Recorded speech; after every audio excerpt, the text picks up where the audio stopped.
Hello and thanks for checking out ChartGuys.com. We're proud to be one of the most successful technical analysis communities online, teaching you the skills to become a more confident, effective, and informed trader. Join our community of hundreds of analysts worldwide working together to learn the charts, generate profit, and achieve financial independence. Sign up for a 1-week free trial, no credit card required, for access to daily live chart analysis and market coverage, a thriving chat community, along with dozens of hours of exclusive educational materials. We look forward to seeing you. Let's check out some charts. Checking in on Twitter GoPro X CHK daily weekly time frame. So Twitter with an upper wick of profit taking multiple times, and yet again here on Friday. So Thursday and Friday, big upper wicks, but the bulls are still holding on. It's an inside bar with a range of 1797 support and 1834 resistance. We'll be watching for a break of that on Monday for some short-term direction. But overall, bulls maintain control as long as all moving averages hold. So the upper wicks tell us that we're not seeing momentum follow through to the upside, but again, we're not seeing risk of losing these moving averages. We've got the 50-day, the middle Bollinger Band, the 200-day. They're all lining up. We have our higher low established, and now the bulls just need to really work through this selling pressure and see continuation to the upside. So 1858 and 1901 are two resistances that stand out very clearly to me. If we can see a bull break of this inside bar, those are the next two levels that we're looking at. And the weekly time frame, also an inside bar, so the bulls want to see a break of 1858 for that break.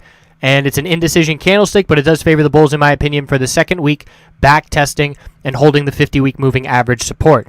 GoPro on the daily time frame continues to show weakness, rejecting from exponential and middle Bollinger Band resistance 3 days in a row. We do have a double low down at 790 and 791. Break those levels, and we're looking down at 775 as the next support. Very clear weakness. Upper wicks of profit taking consistently, lower highs, and heading back down towards support levels. 50-day moving average resistance, which has been so key and so crucial to guiding bearish trades, is continuing to drop down as well. And the weekly middle Bollinger Band continuing to drop down as well. That's going to be around 838 to start this week. And we're just in a little channel, a bearish channel between middle Bollinger Band resistance and lower Bollinger Band support as we are sliding to the downside. X on the daily time frame, bear break. I do not like X on the daily nor the weekly time frame, and I'll show you why on the weekly until the bulls prove something to me, which they have not done so. So we pulled back very significantly, dropping down to 2067. We took out all the supports that had been established over the past 2 weeks, and after 2067 now we're looking at 1975 before we fall apart essentially in the short term. So we are looking now at the weekly 200-week resistance. We rejected from it, and then we pulled back further. I do not like the bulls unless we can get over this resistance and close above it, because this is a very weak bounce attempt over the last 2 months compared to where we are coming from. This is doing nothing to take back the downside action that we saw. So it is still a bear flag pattern, and if we lose this 100-week support of 1989, that will be confirmed, and we will see another leg to the downside. As of right now, we're trading nicely in this channel, but I personally would only be playing this name bearish, and if there's no bearish setup or if the bulls start to show up, I personally just wouldn't be playing it at this point where we currently stand.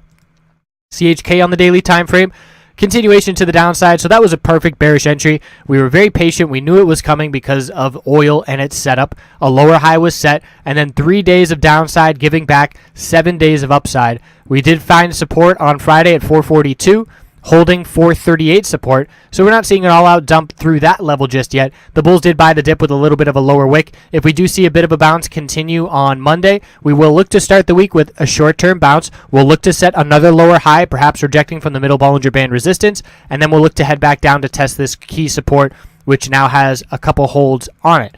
So the weekly time frame, rejecting from exponential resistance. The lower Bollinger Band is still really just, we're playing around that level, holding it as support, and we're looking for continuation to the downside to continue on this weekly time frame because the bulls are not proving anything to us. All of these longer term weekly charts, it was up to the bulls to prove to us that they could turn things around. Twitter did it by breaking the lower highs and then forming a higher low. GoPro has not done it. X has not done it. And Twitter, or I should say CHK, has not done it. So those are the setups, and as long as the longer-term weekly trends favor the bears, that is what I'm going to be looking for in terms of scouting entries on the daily trend, so I am in favor of the overall trend and swimming with the current. I appreciate you watching. Hope you have a good Sunday. We'll see you soon.